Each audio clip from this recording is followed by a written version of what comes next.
Quero convidar você a abrir a sua Bíblia no Evangelho de João, capítulo 6. João, capítulo 6, versos 31 a 35. E depois leremos dos versos 48 ao 51. Vamos começar do 32. João, capítulo 6. Se existe um lugar por onde podemos começar a conhecer bem a pessoa de Jesus, este lugar é o Evangelho de João. João relata Jesus e em vários milagres, em vários feitos, mas em 6 milagres especificamente, Jesus é apresentado como o Filho de Deus, o Cristo. Quando ele transformou água em vinho, quando ele curou o filho de um grande líder daquela sociedade, quando ele transformou 5 pães e 2 peixes e alimentou uma multidão, quando ele andou sobre as águas, quando Jesus expulsou o demônio do jovem de Gadar, Jesus, após o milagre, a sociedade daquele tempo olhava para ele e dizia assim: este verdadeiramente é o Cristo, o Filho do Deus vivo. João faz questão de mostrar que a presença de Jesus naquela sociedade era visível, era concreta, e por aquilo que Jesus fazia, ele era reconhecido pelo que ele é, o Cristo, o Filho de Deus. Paralelamente a esse estudo, podemos encontrar o próprio Jesus em 7 oportunidades, trazendo para si a identidade, a essência de quem ele é como Cristo, o Filho de Deus. Eu quero começar hoje com você uma série de mensagens que deverá levar aí de 10 a 11 domingos, em que nós vamos caminhar no Evangelho de João, examinando e estudando as 7 declarações que Jesus Cristo fez, usando a expressão eu sou. Eu sou o pão da vida, eu sou a luz do mundo, eu sou a porta, eu sou a videira verdadeira. Em 7 expressões, Jesus declarou-se e revelou-se como a presença material e carnal do Deus invisível. Porque eu sou faz tanto sentido para aquele povo. Porque a única vez que eles ouviram tal declaração foi quando Deus revelou-se ao povo no deserto. E por meio de Moisés, Deus conduziu o povo por 40 anos, atravessando a dureza do deserto até que chegasse à terra prometida. Quando Moisés perguntou para Deus, em Êxodo 3, eu vou falar de ti, eu vou apresentar-te, mas o povo vai me perguntar em nome de quem eu estou falando, e o que eu vou dizer para o povo? E então Deus disse, diga que o eu sou lhe enviou. É interessante pensar na questão de que Deus não estabeleceu para si um nome, ao contrário do que algumas seitas afirmam, especialmente os Testemunhos de Jeová, eles fazem todo o seu fundamento de fé baseado no fato de que o nome de Deus é Jeová. A única vez em que Deus diz quem Ele é, Deus não usa um nome, Deus não usa um título, Deus usa uma expressão para dizer, eu simplesmente sou. Esta expressão eu sou, ela consegue traduzir na essência a plenitude. Tudo num só, todas as coisas num só, o ser absoluto, o ser perfeito, tudo está em Deus, e Deus é todas as coisas. No universo, Deus habita todas as coisas, é uma pessoa, é um ser, é transcendente, é imensurável, é eterno, mas não é um nome apenas que define Deus. Tanto é que no Antigo Testamento e no Novo, vamos encontrar diversas expressões para referir-se ao Deus El, ao Deus Yahvé, o eu sou. E agora quando Jesus começa, na sua geração, a revelar-se a si mesmo e dizer eu sou, aquele povo pode ter dito, opa, isso aí eu conheço. Eu sei quem disse isso. E agora diante do povo estavam 2 possibilidades. Ou reagir como blasfêmia, ou reconhecer que aquele que estava dizendo, de fato, é quem diz ser. Eu sou. O que Jesus estava querendo afirmar é que agora, aquele que é lá do deserto, agora é nesta geração e será para sempre, e é para sempre. E por isso muitos religiosos da época tornaram-se os maiores inimigos de Jesus. Porque pensaram, dentro do nosso esboço teológico, dentro do nosso esboço doutrinário, quem pode arvorar para si, auto-intitular-se o eu sou? Mas a autoridade de Jesus deu-lhe o direito de afirmar: eu sou. O Deus que é no deserto, o Deus que é em todas as eras, agora é Deus em Jesus Cristo. E Jesus Cristo é o Deus de todos os tempos. Neste processo de aprendizado nas 7 afirmações de Jesus, o que me parece que faz bem pensar, o que me entusiasma, é saber que Ele é, e muitos de nós achamos que somos, mas não seremos enquanto eu sou não mudar quem eu sou. Pense bem nisso. O eu sou só é quando ele muda quem eu sou. E é sobre esse tema que eu quero abordar com os irmãos durante alguns domingos próximos. Alguns dos eu sou já estive vendo, vai dar para fazer mais de uma mensagem, para a gente extrair e examinar bem essas afirmações que revelam quem Jesus é, seu nome, sua essência, sua natureza, mas acima de tudo a sua obra. Porque quem Deus é o que Ele faz, assim como o que Ele faz é o que Ele é. É uma natureza inseparável, é uma natureza indissolúvel. Deus é e faz. Deus é porque faz, Deus faz porque é. Obra, natureza e ação de Deus estão indissociáveis. E aquilo que Jesus se revela como sendo eu sou, nada mais é do que suficientemente dizer que tudo aquilo que Jesus faz revela quem Deus é. E tudo o que Deus é se revela naquilo que Jesus Cristo faz. A união perfeita, a unidade absoluta entre Deus Pai, Deus Filho e Deus Espírito Santo, um único, sendo, agindo, acontecendo e fazendo. E ele vai iniciar estas declarações dizendo: eu sou o pão da vida. Não sem sentido, mas o pão da vida é revelado logo após Jesus multiplicar 5 pães e 2 peixes para alimentar uma multidão de muito mais de 5.000 pessoas. Logo depois veio a tempestade, veio o medo, veio o susto, e Jesus então introduz aos seus discípulos a realidade de quem Ele é, frente à multiplicação dos pães e peixes e frente ao poder que Ele tem de acalmar a tempestade. E diz assim o versículo 32, Jesus lhes respondeu: em verdade vos digo, não foi Moisés quem vos deu o pão do céu, mas meu Pai é quem vos dá o verdadeiro pão do céu. Porque o pão de Deus é aquele que desce do céu e dá vida ao mundo. E disseram-lhe: Senhor, dá-nos sempre desse pão. E Jesus lhes declarou: eu sou o pão da vida. Quem vem a mim jamais terá fome, e quem crê em mim jamais terá sede. Versículos 48 a 51 diz assim: eu sou o pão da vida. Vossos pais comeram maná no deserto e morreram. Este é o pão que desce do céu, para que todo aquele que dele comer não morra. Eu sou o pão vivo que desceu do céu. Se alguém comer deste pão, viverá para sempre, e o pão que eu darei para a vida do mundo é a minha carne. Jesus é o pão da vida. E como pão da vida, esse texto nos ensina que ele salva. A referência que faz ao deserto é justamente para conectar, para atrelar a sua natureza à natureza do Deus invisível. Aquele que não se via, agora se vê.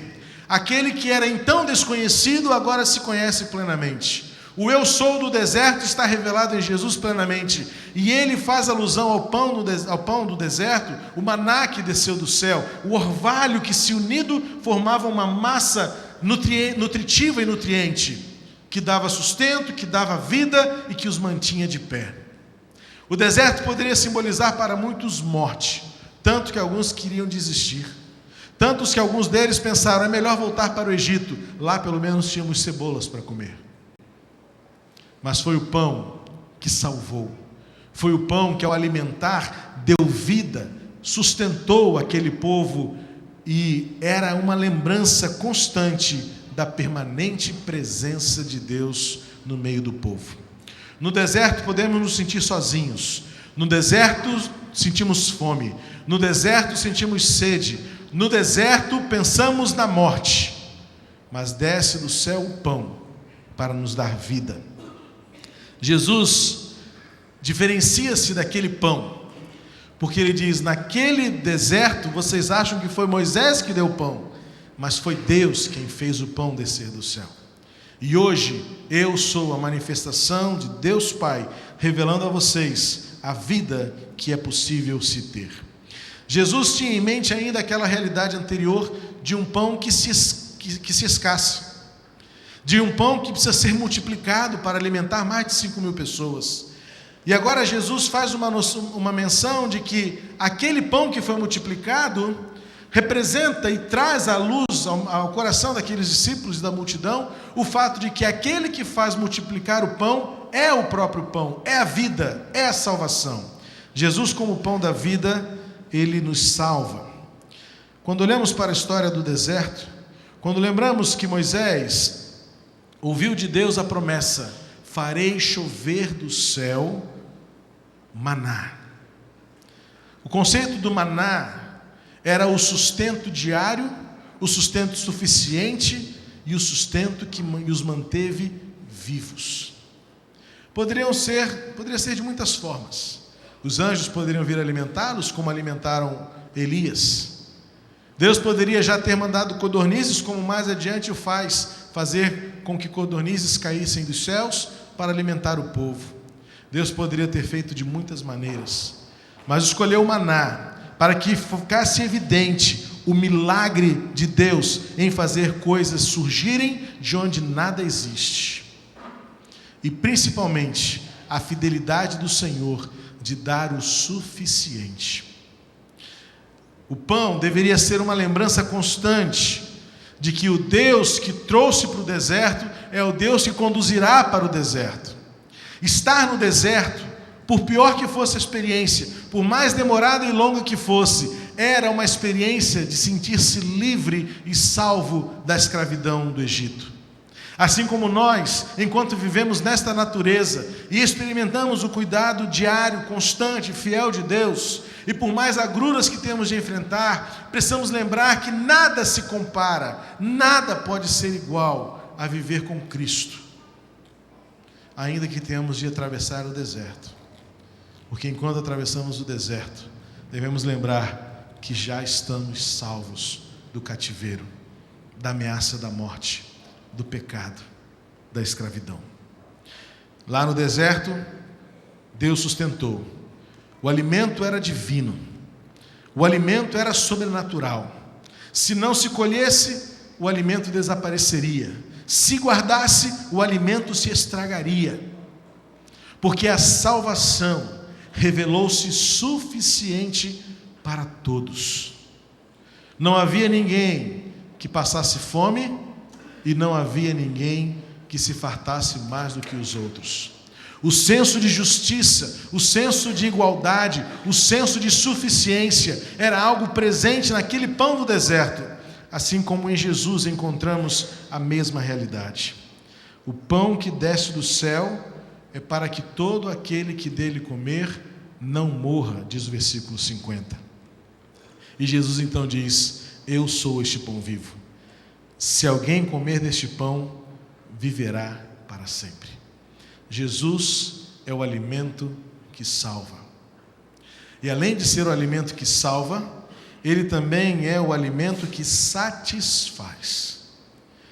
Eu não sei se você já parou para pensar e perceber que alguns dos nossos instintos são dons de Deus. Muitas das reações que temos, instintivas, são muito mais a capacidade e a natureza humana que Deus nos deu para sobreviver do que qualquer outro. E a fome é uma delas. Talvez alguém pudesse enumerar, por exemplo, o medo, que nos limita aos riscos, que nos impõe a falta de integridade física. Mas a fome, por exemplo, é um instinto natural que temos pela necessidade de comer para nos sustentar. O duro é alguém de nós saber o limite disso, né? Porque alguns alimentos não são suficientes. Por exemplo, fruta parece que nunca é suficiente. Ou talvez fruta nem é necessário para alguns, né? Não adianta comer fruta, porque você vai sempre achar que precisa comer outra coisa. Aquele sanduíche, uma carne, ainda mais nesse horário de meio-dia e meia. Eu não sei para você, mas, por exemplo, comida japonesa para mim nunca é suficiente. Nunca. Bom, talvez outros também, quando vão no rodízio de pizza, acham que nunca é suficiente porque tem que fazer valer o preço. Porque 2 fatias de pizza seriam suficientes, mas já que você está pagando o rodízio, então você vai comer até se encher, mas parece que nunca está cheio. Você fala assim, estou pagando, né? Então vou comer muito. Tem gente que tem pena de ir no rodízio porque é muito caro. E fala assim, eu não vou comer tudo que aquele rodízio poderia pagar. O nosso conceito de saciez está muito atrelado ao prazer. Isso em todas as áreas da vida. Ou seja, o que nos dá prazer causa-nos um senso de insaciez. Estamos o tempo todo querendo mais, mais e mais.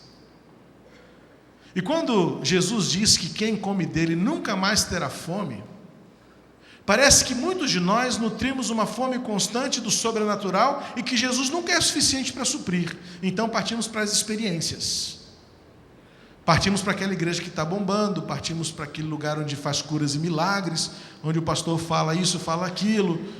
Vamos atrás de eventos, de multidões.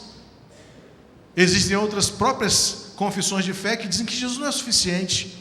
Declare Jesus como Salvador, mas se você não guardar o sábado, você não vai para o céu. Porque só vai para o céu quem guarda o sábado. Ou alguns que ainda dizem que só vai para o céu quem crê em Jesus e pratica boas obras. Mas a Bíblia nos ensina que Jesus é suficiente. E todas as outras coisas, elas vêm no valor agregado, do sentido da adoração, da entrega, da absoluta confiança de que a nossa vida deve ser um retorno ao que Jesus Cristo nos é suficientemente. Cristo satisfaz. O conceito de satisfação do deserto era que aquele pão que caía do céu era para um dia, na certeza de que aquilo era suficiente para aquele dia, e no dia seguinte haveria mais um novo pão sobre o nosso terreno. Ninguém deveria aguardar com medo da insuficiência, e ninguém teria menos do que precisasse, porque o pão era na medida certa. Enquanto Jesus não for a medida certa, e a medida certa significa dizer que Ele é tudo para você, é o suficiente, Ele basta. Mas eu não tenho tudo o que eu quero ainda. Jesus não é nada para você ainda, porque quando Ele é o eu sou, Ele é para você tudo o que você precisa. É como já disse um autor, que muitos de nós vivemos como um peixinho no oceano, dizendo, eu não tenho nada, só tenho mar. Mas para um pequeno peixe, o mar é tudo o que ele precisa. O pão da vida, Jesus, é tudo o que precisamos. E por último, além de nos salvar, além de nos satisfazer, Jesus também é o nosso sustento, pois Ele é o que nos fortalece. O povo precisava de pão, o povo precisava de alimento, porque todos os dias era um dia de caminhada. Muitas vezes o povo fazia a tenda de noite, e no dia seguinte a coluna se espargia e os conduzia para uma nova etapa. E para a nova etapa era preciso alimento, era preciso força, era preciso energia, era preciso coragem. E todos os dias Deus dava o pão milagroso, o pão do céu, para que o povo tivesse forças para prosseguir. Deserto é lugar de desânimo, deserto é lugar de cansaço, deserto é lugar de exaustão, deserto é muitas vezes lugar de desistência e de morte. Mas é no deserto que podemos experimentar a presença do Eu Sou, que nos fortalece, até que cheguemos à terra prometida. O pão que precisamos, Jesus, é a força que nos leva adiante. Ele nos salva, Ele nos satisfaz, nos sacia plenamente e Ele nos fortalece. O pão da vida é a força e o poder para prosseguir. Muitos de nós, enquanto atravessamos o deserto, sentimos vontade de desistir. Achamos que o destino está longe demais, o calor está insuportável, a dor é massacrante, o cansaço é destruidor. Mas então temos Jesus, que é o pão da vida, que nos fortalece todos os dias, o suficiente para nos levar à conclusa salvação. A salvação que representa e nos leva à eternidade. A salvação que inaugura em nós um tempo de paz. A salvação que nos é vida com Jesus. Ele é o pão. Eu sou o pão da vida. Pão que salva, pão que satisfaz, pão que nos dá forças para ir até o fim. Que eu e você caminhemos até o fim, tendo a Jesus como nosso alimento suficiente, o alimento que salva, o alimento que fortalece. Vamos sentar à mesa para desfrutar deste pão, para comungar deste pão e para compartilhar o pão da vida que é Jesus.